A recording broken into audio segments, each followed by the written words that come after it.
በመንግሥተ ሰማያት በመንግሥተ ሰማያት የሚበልጥህ የለም። መዝሙረ ያሬድ ሐምሌ 19 2018 ዕለተ ሰንበት ዕለተ እሑድ የታላቁ መልአክ የቅዱስ ገብርኤል ዓመታዊ መታሰቢያ ቅድስት ኢየሉጣና ቅዱስ ቂርቆስ በዓለ ንግሥ በ7 ዓመት አንድ ጊዜ የሚገኝ ቃለ እግዚአብሔር ተረኛው በቀዳሚ ገብረ እግዚአብሔር ከሐምሌ 17 እስከ ሐምሌ 23 ነበር። አሁን ዘንድሮ ይለቃል ማለት ነው። በዩቲዩባችን ግን ገብረ መስቀል ሚዲያ ብላችሁ ገብታችሁት ተለቋል።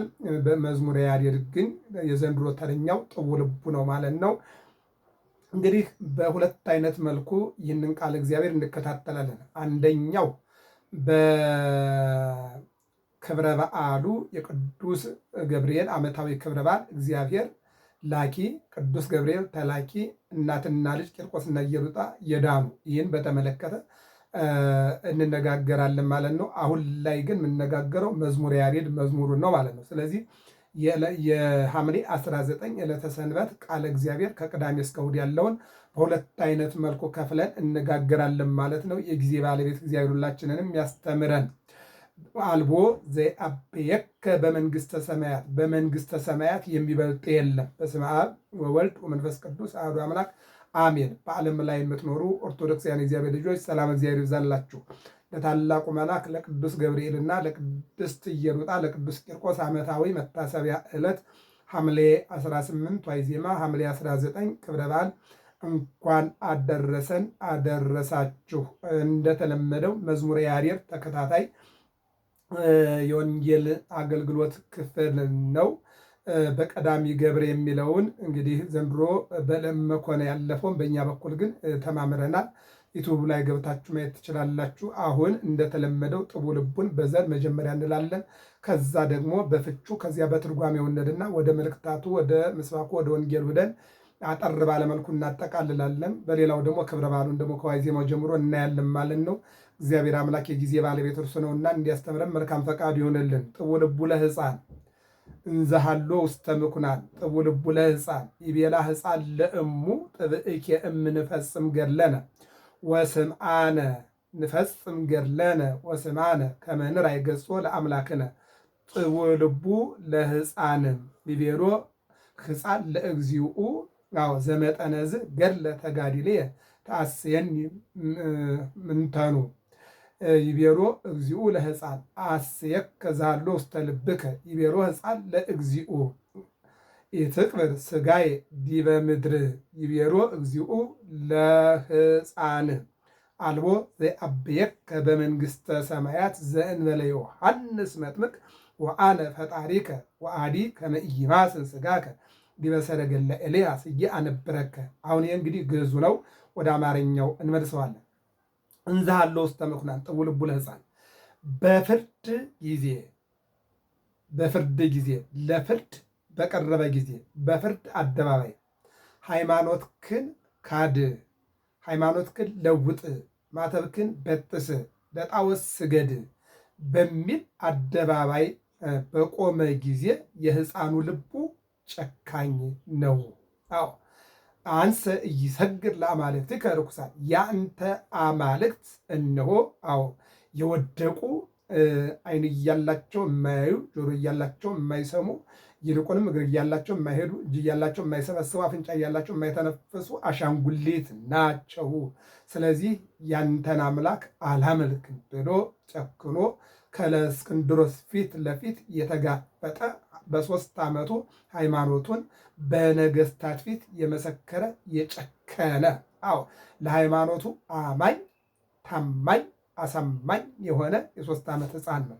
ስለዚህ እነሆ ለስጋው ያራራ ለነፍሱ ነፍሱን ለማዳን የጨከነ ሕፃን ነው። በምን እንዘሃሎ ውስተ ምኩናን በፍርድ ጊዜ ንጉሱ እሳቱ ይነዳል፣ በሚሉ ይጣዳል፣ ውሃው ይፈላል፣ በዚያ ትጣላለህ ሲለው ኢንፈር ሞተ ነሲአነ ሕይወተ ሐዋርያት አምሃሩነ ርትዕተ ሃይማኖት አለው። ሞትን አልፈራም አለ። በማቴዎስ ወንጌል ምዕራፍ 10 ቁጥር 10 ላይ የተፍርህዎ ለሞት ፍርህዋ ለኃጢአት፣ ሞትን አትፍሩት ኃጢአትን ፍሩ፣ ይልቁንም የምትፈሩትን እኔ ላሳያችሁ፣ ስጋንና ነፍስን አንድ ላይ አድርጎ የሚያቃጥለው ላሳያችሁ ይላልና ሕፃኑ ምን አለ? አንተ የምትገለኝን ሞት አልፈራውም፣ እኔ የምፈራ የጌታዬን ሞት ነው። የምጠነቅቀው በጌታዬ ሞት ላለመሞት ነው። ነፍሴና ስጋዬ ተያይዘው ወደ ሲኦል እንዳይወርዱ ነው እንጂ ይህንን ደካማ ስጋ የፈለገህን ብትፈልግ ዘልዝለው፣ ብትፈልግ አቃጥለው፣ ብትፈልግ ቆራርጠው፣ ብትፈልግ ወደ እሳት ወርውረው፣ ለዚህ እኔ ቦታ የለኝም አለና ጨከነ ይላል። ይቀጥልና ወደ እናቱ ታሪክ ይገባል። ይቤላ ሕፃን ለእሙ ጥብእኬ የምንፈጽም ገድለነ። ንጉሱ ተናዶ ተበሳጭቶ እሳቱን አስነድዶ በርሚሉን አስጥዶ ውሃውን አስፈልቶ ወሩሯቸው በሚባልበት ጊዜ አሃዛ ለእሙ ዕዳ ዘየማን፣ እነሆ እናቱን ፍርሃት ያዛት። ስጋዊ ፍርሃት ድምፃ ለጽህርት ከመነጎድጓደ ክረምት፣ እነሆ የጋኑ ጩኸት የውሃው ጩኸት እንደ ክረምት ነጎድጓድ ነበርና ፈራች ይላል። ወሰሃባ ቅድመ መኮንን፣ ሕፃኑ ግን በመኮንኑ በእለእስክንድሮስ ፊት ጥብእኬ የምንፈጽም ገድለነ። እናቴ ሆይ ይህንን የምናየውን እሳት ካላለፍን መንግስተ ሰማያትን ማግኘት አንችልም። ይህን እሳት ካለፍነው ግን መንግስተ ሰማያት የኛ ነው። የመንግስተ ሰማያትን ቁልፍ እዚህ ውስጥ ነው የምናገኘው። እዚህ ውስጥ እሳቱ ውስጥ ጋኑ ውስጥ የፈላዋ ውስጥ የመንግስተ ሰማያት ቁልፍ አለ። እግዚአብሔርን የምናገኝበት ነው። እግዚአብሔርን የምናይበት ነው። ይልቅንም የግብዣ እንዳያመልጥሽ የሰማዕታት የቅዱሳን አባቶቻችን የቅዱሳት አንስት እናቶቻችን በረከትና እነሱ ያለፉበት ህይወት ነው። ሐዋርያት በብዙ ሕፃማ ወድካም ሀለወነ ውስተ መንግስተ እግዚአብሔር፣ በብዙ መከራ በብዙ ድካም ወደ እግዚአብሔር መንግስት እንገባ ዘንድ ይገባናል ብለዋልና በዚያ ነው መግባት የሚቻለው አለና ጥብእኬ የምንፈጽም ገድለነ፣ ተጋድሏችንን እንፈጽም እናቴ ሆይ ጨክኛላት። እሺ ወደ እነ ቅዱስ ጴጥሮስ እንሂድ። ይቤሎ ጴጥሮስ ለጳውሎስ ጠባእኬ ሁየ ጳውሎስ ወይ ተናፈቅ። ጴጥሮስ ለጳውሎስ ምን አለ? ጳውሎስ ወንድሜ አትጠራጠር፣ ጨክን እንዳትጠራጠር፣ እምዝ ዳግመ ኢንመውት ዳግመ፣ ከዚህ በኋላ አንሞት። ጴጥሮስ ለጳውሎስ ልባር። አሁን ደግሞ ቅዱስ ቂርቆስ የ3 ዓመት ሕፃን ለእናቱ ለኢየሉጣ እናቴ ሆይ ጨክኛላት። እሷ ግን እነሆ ልጨክንለት አልቻለችም። እንቀጥል ድጓው ላይ ንፈጽም ገድለነ ወስምዓነ። ምስክርነታችን ተጋድሎአችንን እንፈጽም፣ የተሰጠን ግብዣ ነው እና እናጠናቀው። ከመ ንርአይ ገጾ ለአምላክነ፣ የአምላካችን የፈጣሪያችን የፍርድ ፊቱን የቸርነት ፊቱን እናንተ ቡሩካን ወደ መንግስተ እግዚአብሔር ግቡ የሚለውን ፊቱን እንድናይ እናቴ ሆይ ጨክኝ። ከመ ንርአይ ገጾ ለአምላክነ፣ የአምላካችን የምህረት የፍርድ አይኑን እንድናየው ፊቱን እንድናየው ጨክኝ አላት። አሁን እሷ ግን አልጨክንለት ስትል እንዲህ አለ። አንቃእዲዮ ሰማየ ጸለየ ወይቤ ቅዱስ ቂርቆስ አይኑን ገልጦ እጁን ዘርግቶ ወደ እግዚአብሔር ወደ አምላኩ ጸለየ። ምን ብሎ? ጸግወኒ ስለትየ፣ ልመናዬን ስማኝ፣ ስለቴን ተቀበል፣ የእናቴን ፍርሃት ከውስጧ ላይ ያለውን አውጣና ደፋር አድርጋት እንደኔ አለና አሃዛ ለእሙ ዕዳ ዘየማን ወሰሃባ ቅድመ መኮንን። እነሆ ፍርሃት ይዟታልና መንቀጥቀጥ ይዟታልና ድካም ይዟታልና እናቴ ውስጥ ያለውን ፍርሃት አስወጣልኝ፣ ጠንካራ ትሆንልኝ ብሎ ጸልዮ ሲጨርስ እናትና ልጅ ተያያዙና ወደ የተዱ ወደ ፈላው ውሃ ሲሄዱ ወረደ መልአከ እግዚአብሔር ዘስሙ ገብርኤል የተባለ መልአክ ወረደና እነሆ የፈላውን ውሃ ነካ ሲያደርገው ወኮነ ሎሙ ከመ ማይ ቆሪር፣ እንደ ጧት ውሃ ቀዘቀዘላቸው ይላል። እንግዲህ እዚህ ጋር ነው የእናትና የልጅ ታሪክ ያለው እዚህ ጋር ነው። ሲቀጥል ሕፃኑ ወደ አምላኩ ጋር ያለውን ደግሞ እንመልከት። ይቤሎ ሕፃን ለእግዚኡ ዘመጠነዝ ገድለ ተጋድልየ ተአስየኒ ምንተኑ፣ ጌታዬ ሆይ አለ። አንድ የቀን ሰራተኛ የሰራበትን ዋጋውን የደከመበት ዋጋውን የወር ተቀጣሪ የቀን ጆርናታ ተቀጣሪ ማንኛውም አሰሪውን ሰሪው ክፍል እንደሚጠይቅ አንሶኛል ጨምርልኝ፣ አዎ እንደሚልና የድካሜን ዋጋ ክፈለኝ። አዎ ይትፍጽም ለበራየከ ሶበ ታቀይድ እክለከ። አዎ በሬህን በምታበረይበት ሰዓት ላይ አፉን አትለጉመው፣ የሰራተኛ ደሞዝ ያስፈልገዋልና ደሞዙን አትከልክለው እንደተባለ አንድ ሰው ሰርቶ ደሞዙንና የድካሙን ዋጋ እንደሚጠይቅ ሕፃኑ ቂርቆስ ጌታውን እንዲህ አለ። ምን አለ? ምን ታደርገኛለህ? ምን ትሰጠኛለህ? ምንድን ነው ቃልህ አለና ጠየቀው ይላል። ምን ብሎ? ዘመጠነዝ ገድለ ተጋድሎ፣ በ3 ዓመቴ የሕፃን ነው ከጡጦ የማይለይ ሕይወት ነው። እንግዲህ በዚህን ጊዜ ለተጋደልኩት ተጋድሎ ምን ትከፍለኛለህ አለው። በዚህን ጊዜ ምን አለው? ወደ ጌታ ደግሞ እንምጣ። ይቤሎ እግዚኦ ለሕፃን አስየክ ዛሎ ውስተ ልብከ። ርዕሳችን እዚህ ላይ ነው ያለው። በልብህ ያሰብከውን እከፍልሃለሁ። ርዕሱ ነው ርዕሳችን። በልብህ ያሰብከውን እከፍልሃለሁ። አስተውሉ። ሰው በሰው ልብ ያለውን እንኳን ዋጋ ሊከፍል ይቅርና አንድ ሰው የአንድን ሰው የልብ ሀሳብ አያውቅም። ልብን መመርመር ይፈትን ልብ ወኩልያተ እግዚአብሔር። ልብን የሚመረምር ልብን የሚያውቅ እግዚአብሔር ብቻ ነው። አዎ እና ምን አለ? በልብህ ያሰብከውን ላንተ የሚሆነውና የሚያስፈልገውን አደርግልሃለሁ አለ። አሁን ይሄ መልስ ነው፣ ደስ ሞቅ የሚያደርግ መልስ። በልብህ ያሰብከውን በልብህ የሻትከውን። አሁን እኛ ብንባል የዘመኑ ልጆች ሕፃናት የሆነ ነገር ነው ምንለው መቼም አይደለ? አንዳንዱ ይህን ግዛልኝ፣ አንዳንዱ ይህን በልልኝ ወደዘተ እኔ ይላሉ። አሁን የ3 ዓመት ሕፃን ነው ልባር ነው። ይህን ሕፃን በአሁን ሰዓት ላይ ቢሆን ምን ይጠይቃል ብለን ብንመለከት ያው እንግዲህ የምጠይቀውን እናውቀዋለን። ለዚህ ጊዜ አናባክንም ማለት ነው። እሱ ግን ምን አለ? ኢትቅበር ሥጋየ ዲበ ምድር፣ እነሆ ኃጢአተኛ ባቆሸሻት ዓለም ላይ፣ አዎ ኃጢአት እስከ ጥግ በተሰራባት ዓለም ላይ፣ በደል እስከ ጥግ በተደረገባት ዓለም ላይ፣ አዎ እነሆ ሥጋዬን አትቅበርብኝ፣ በ3 ዓመቴ ለተጋድሎ ወጥቻለሁና፣ አዎ ዓለምን አላውቃትም። ዓለሙኒ አላፊ ንብረቱኒ አላፊ እስመ ኩሉ አላፊ ውእቱ፣ ዓለሙም ንብረቱም ፍትወቱም ሁሉም አላፊ ነው ብዬ ከአንተ ጋር ተጣብቄ የኖርኩ ሕፃን ነኝና፣ አዎ ሥጋዬን በመሬት አትቅበርብኝ አለና ጠየቀው ይላል። እሺ ወደ ጌታው እንመለስ። ይቤሎ እግዚኦ ለሕፃን አልቦ ዘየአብየከ በመንግሥተ ሰማያት ዘእንበለ ዮሐንስ መጥምቅ ወአነ ፈጣሪከ። አዎ ሕፃኑ የጠየቀው ምንድን ነው? ኢትቅበር ሥጋየ ዲበ ምድር፣ ሥጋዬን በምድር አትቅበር፣ ከኃጢአተኞች ጋር ከበደለኛው ጋር ከዚህ አዎ እነሆ በሙስና በበደል በመገፋፋት በመገዳደል በመስረቅና በመገፋፋት ከነበረ ትውልድ ጋራ እነሆ እንዲቀበር አታድርግብኝ።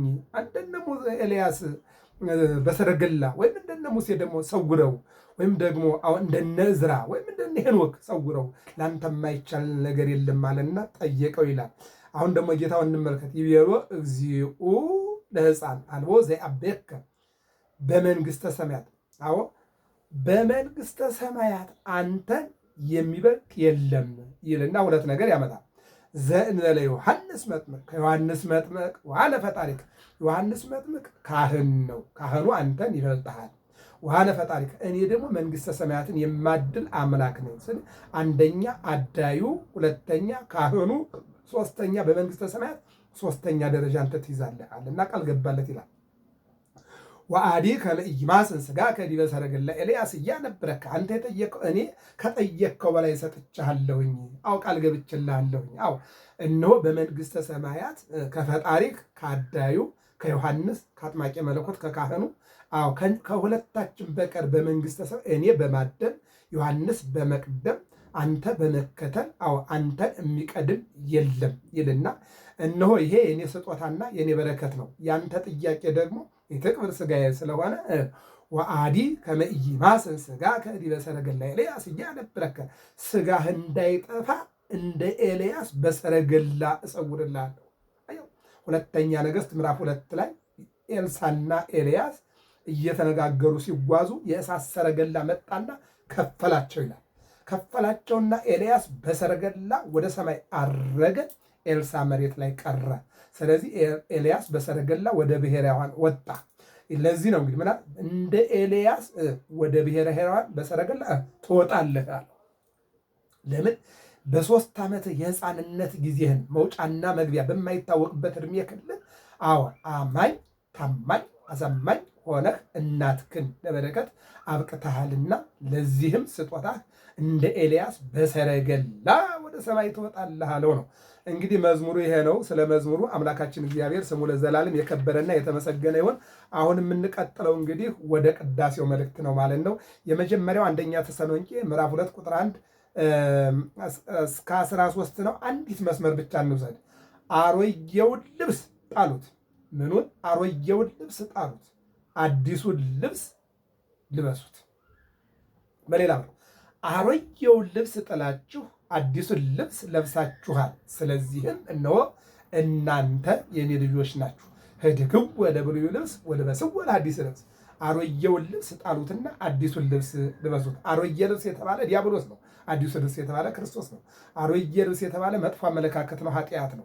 አዲስ ልብስ የተባለ ደግሞ ሕይወትን ነው፣ ወንጌል ነው። ይልቁንም ደግሞ የገደለን ግደል፣ የቀማን ቀማ፣ የበደለን በድል የሚለውን አሮጌ አስተሳሰብ ጣሉና የሰደበን እንዳትሳደብ፣ የገደለን እንዳትገደል፣ ይልቁንም መጥፎ ቢያደርግብህ በምሕረት ዓይን ተመልከተው የሚለውን አዲስ ልብስ ልበሱ። አዎ፣ ስለዚህ ይህንን ይላል ማለት ነው። ያ ማለት ሕፃኑ ቂርቆስ የለበሰውን ምን አይነት ነው? የእግዚአብሔር መንግስት ምን አይነት ነው? ሃይማኖትን ማጽናት ምን አይነት ነው? ዓለምን መናቅ ምን አይነት ነው? ከእግዚአብሔር ጋር መጣበቅ ይልበሱ ነው።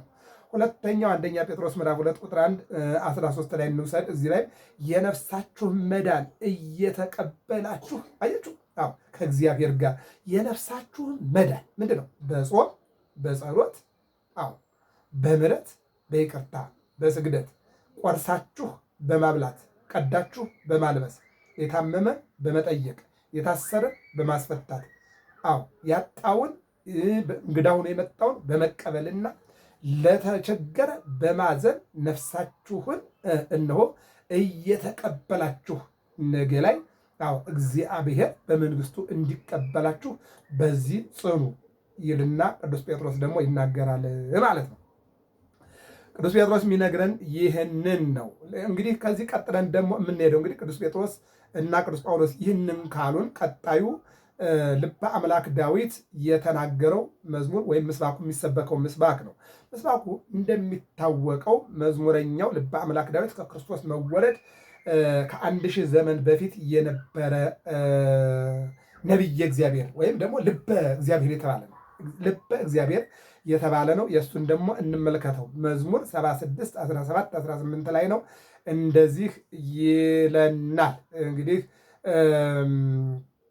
ልበ አምላክ ዳዊት ስለ ወደፊት ያለውን ትንቢት ወደፊትም ወደኋላም ነው። ወደኋላም ያለውን ተመልክቷል፣ ወደፊትም ያለውን የተመለከተ ነው ልበ አምላክ ዳዊት ማለት ነው። እና ምንድን ነው ቃለ ወሃቡ ደመናት አሕፃከ ይወፅኡ፣ አዎ ቃለ ነጎድጓድከ በሰረገላት ብሎ ያመጣዋል። ትርጉሙን እንመልከተው 17 ላይ ደመናት ድምፅ ቃለ ወሃቡ ደመናት፣ ደመናት ድምፅን ሰጡ አለ። ልብ አድርጉ። አሁን ውሃን የሚያስጮኸው ምንድን ነው ከተባለ ድንጋይ ነው አይደለ? ውሃን የሚያስጮኸው ድንጋይ ነው። አሁን ደመናት ወደ ውቅያኖስ ይወርዳሉ። ወደ ውቅያኖስ ይወርዱና ውሃ ይጭናሉ። መንገድ ላይ ደረቅ ደመናና ውሃ የተሸከመ ደመና ሲገናኙ ድምፅ አለ፣ ነጎድጓድ ይመጣል ማለት ነው። እንደገና መብረቅ ብልጭታ ይፈጠራል፣ ነጸብራቅ ይፈጠራል ማለት ነው። መብረቁ ሲወርድ ቤት ያፈርሳል፣ ጋራ ይጥሳል፣ ሰው ይገላል፣ እንስሳትንም ያወድማል ማለት ነው። ያ ትልቅ የእግዚአብሔር መሳሪያ ነው መብረቅ ማለት ነው።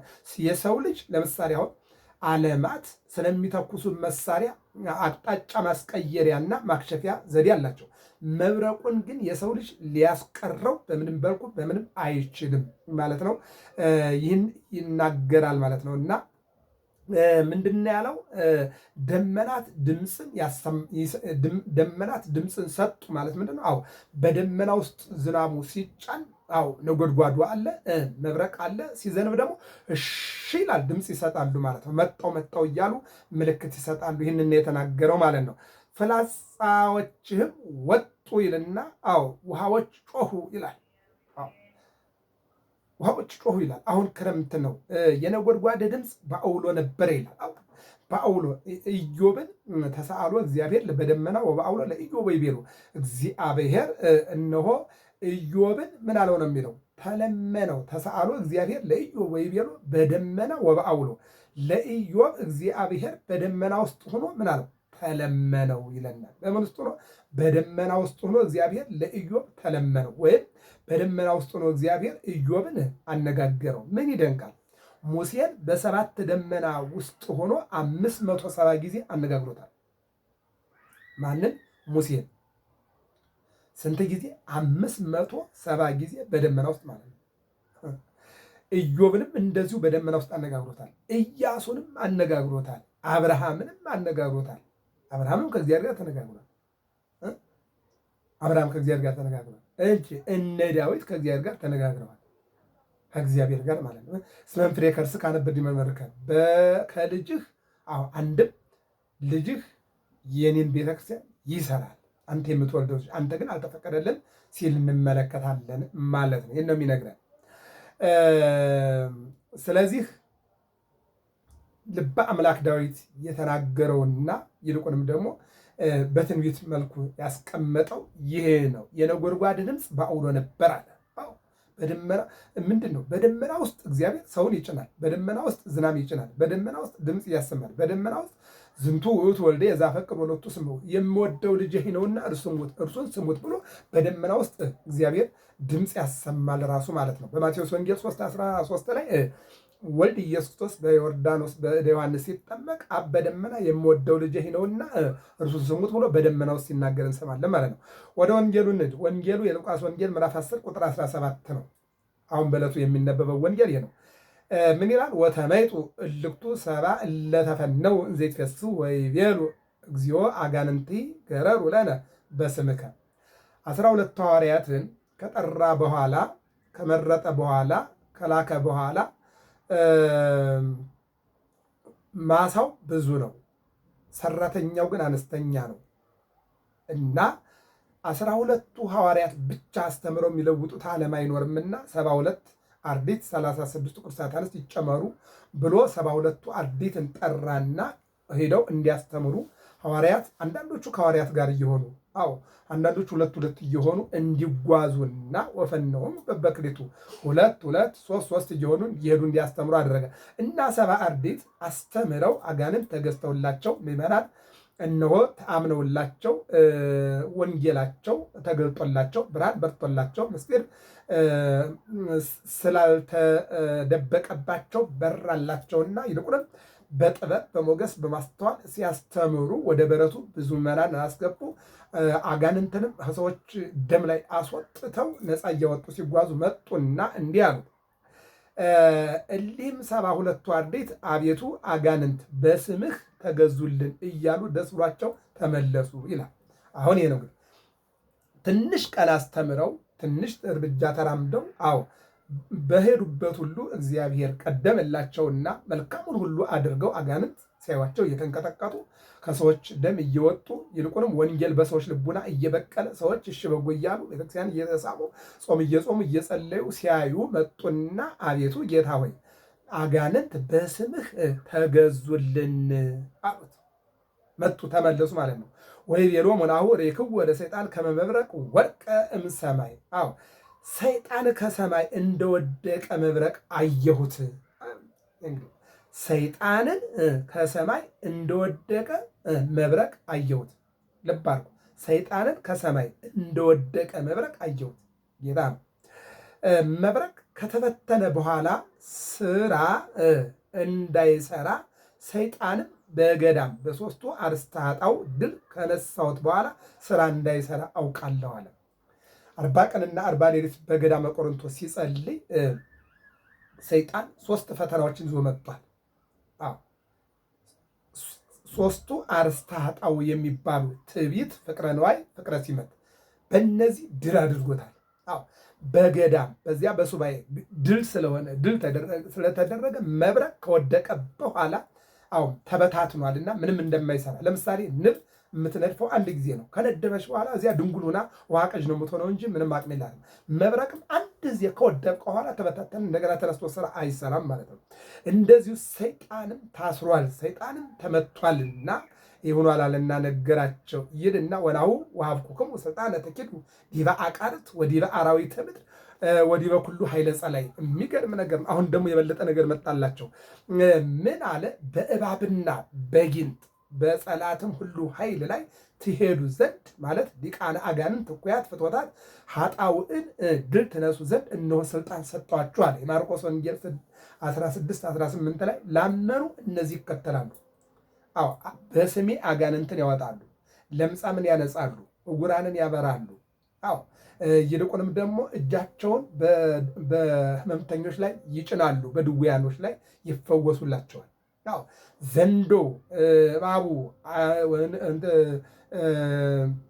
ጊንጡ፣ ማንኛውም አውሬ በሐዋርያት ላይ ባመኑት ላይ ቦታ የለውም፣ አቅምም የለውም አለና ይህንን ገለጠላችሁ። ምን አለ? በእባብና በጊንጥ በጸላትም ኃይል በዲያብሎስ ላይ ማለት ነው ኃይል ላይ ትሄዱ ዘንድ ማለት ሊቃነ አጋንንት እኩያት ፍትወታት መጥፎ ሐሳብ ያለበት ኃጣውን ድል ትነሱ ዘንድ እነሆ ስልጣን ሰጠኋችሁ አላቸው ይልና ወአልቦ ዘይነክየክሙ የሚያገኛችሁ ጉዳት የለም እናንተን የሚያሸንፍ ኃይል የሚያሸንፍ ምንም አይነት መከራ የለም፣ ሁሉንም ታልፉታላችሁ። አንዱ በመጋዝ ይሰነጠቃል፣ አንዱ በሰይፍ ይቆረጣል፣ አንዱ በእሳት ይቃጠላል፣ አንዱ በፈላ ውሃ ውስጥ ይገባል፣ አንዱ ወደ ገደል ይወረወራል። በዚህ ሁሉ ግን አምላካችሁን ታከብሩታላችሁ፣ ታልፋላችሁ አለና ነገራቸው ይላል። ነገር ግን አጋንንት ስለተገዙላችሁ ደስ አይበላችሁ አለ። ነገር ግን አለ አጋንንት ይገዙላችኋል። አጋንንት ስለተገዙላችሁ ደስ አይበላችሁ፣ በዚህ ደስ አይበላችሁ። በእንተ እለ ይመጽኡ ይትፈወሱ የሚደረግ ተአምራት አለና እስመ ገቢረ ተአምራት መንክራት እይክል ያድን እንኮነኔ ገሃነም ተፈስሑ ባህቱ እስመ ተጽሕፋ አስማቲክሙ በሰማያት። አጋንንት ስለተገዙላችሁ፣ ምዕመናን ስላመኑላችሁ፣ የተበተነው ስለተሰበሰበላችሁ፣ የወደቀው ስለተነሳላችሁ፣ የራቀው ስለቀረበላችሁ፣ ያጣው ስላገኘላችሁ፣ ያላመነው ስላመነላችሁ፣ እናንተም ተከታይ ስላገኛችሁ ደስ አይበላችሁ። ይልቁንም እነሆ በመንግሥተ ሰማያት ስማችሁ ስለተጻፈ ነገር ግን ስማችሁ በሰማይ ተጽፏልና ማለት በልበ እግዚአብሔር ታውቋልና፣ ስለዚህ ደስ ይበላችሁ። መልካም ስራችሁ በእግዚአብሔር ዘንድ መልካም ስራችሁ በእግዚአብሔር ዘንድ ታውቋልና ደስ ይበላችሁ አለ። ወበይቲ ሰዓት ተፈሳ እግዚእ ኢየሱስ በመንፈሱ ቅዱስ።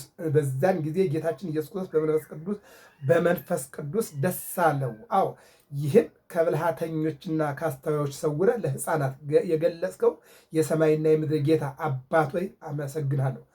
እነሆ ከጥበበኞች፣ እነሆ ከአስተዋዮች፣ እነሆ ከምሁራን፣ እነሆ ከመንግስታት፣ እነሆ ከባለ ሀብቶች፣ እነሆ ከባለስልጣናቱ፣ እነሆ ከወጣቱ፣ እነሆ ከአረጋውያኑ፣ እነሆ እናውቃለን ከሚሉ ሰውረህ ለሕፃናት ስለገለጽክላቸው አመሰግናለሁ። ሕፃናት ቅዱስ ቂርቆስ ለ3 ዓመቱ ሕፃን ልጅ በተጋድሎ እንዲያልፍ ስለገለጥክለት በውሃ ውስጥ ያለውን በሰዓት ውስጥ ያለውን መዳንና ሽልማት በልበ እግዚአብሔር መኖር ከእግዚአብሔር ጋር መጣበቅ ለሕፃን ብዙዎች እናውቃለን ብለው ሳያውቁ አለፍን ብለው ሳያልፉ ሰራን ብለው ሳይሰሩ ራሳቸውን ሲኮፍሱ ነገር ግን ከነዚያ ሰውረህ ለሕፃኑ ስለገለጥከው አመሰግንሃለሁ። የሚገርም እኮ ነው።